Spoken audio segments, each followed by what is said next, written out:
let's take a deeper dive into understanding the business.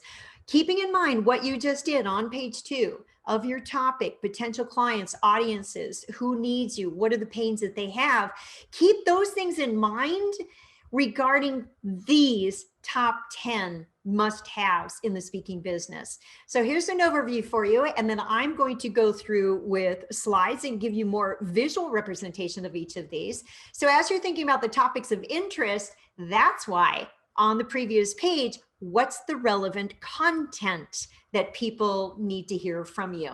Then we'll take a look at number 2, professional websites. Number 3 is your email address with your website name.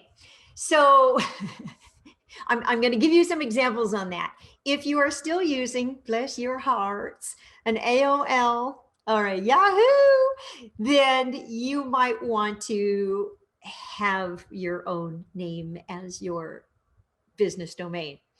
And there's several ways that we can do that, and pretty easily too, for like, I think less than $15 a year now that you can register. Number 4, video clips and or teasers. And here's why. People want to see what it is that you look like when you are in action.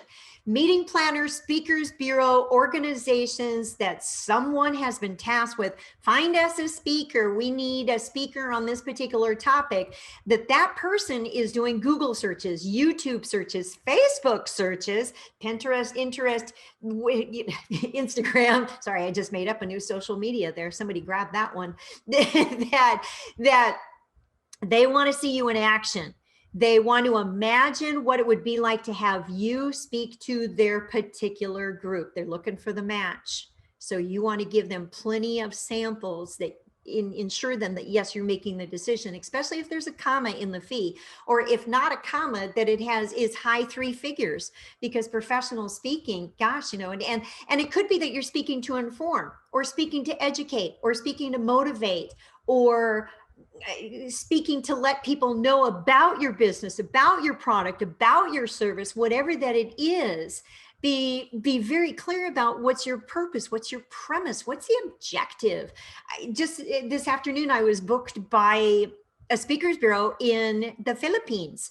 And I asked a lot of questions before I accepted the engagement. What are your objectives from my presentation? I wanted to know, why are you asking me to present? What do you believe it is that I can do for your organization? And the bureau owner texted me back with 4 specific objectives. And I don't think she had ever been that clear before, nor asked by a speaker. As a result, she's now creating a speaker's guideline for any of the guest speakers that she has. So sometimes, when people bring us in, we're leveling up their organization too.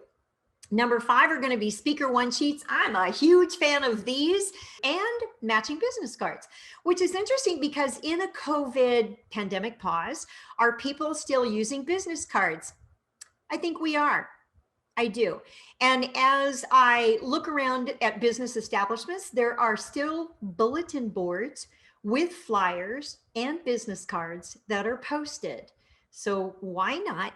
Today in our workplace today, we have 5 different generations, from our traditionals in our almost lost generation, that are most senior citizens, they need to have a flyer. They need to have a business card. They need something tangible. Where the baby boomers like me, then we're pretty much a combination of, yes, we like the piece of paper, and what's the link? So we kind of want a combination on that. So whoever that your market is, you need to provide the marketing piece that they are both best served by, whatever that is. And you can always ask a person. So definitely websites, you've got to have a presence. Number 6, fee schedule. If you want to be a professional speaker, keyword professional, get paid, which means you have to start someplace with your fee. So I can tell you some of my story on that too. Got to start somewhere. Number 7, be found. You need to have a social media presence. Number 8, resources. What is it that you have that people can continue their learning with you? If it's something tangible like a book, a handbook, a workbook, maybe it's intangible, but it's virtual training courses, maybe it's YouTube how-to videos, whatever that it is. What resources do you have? Because people are going to want more from you, subject matter experts. They're going to say, what else have you got? I want information on this. And you want to be able to provide that for them.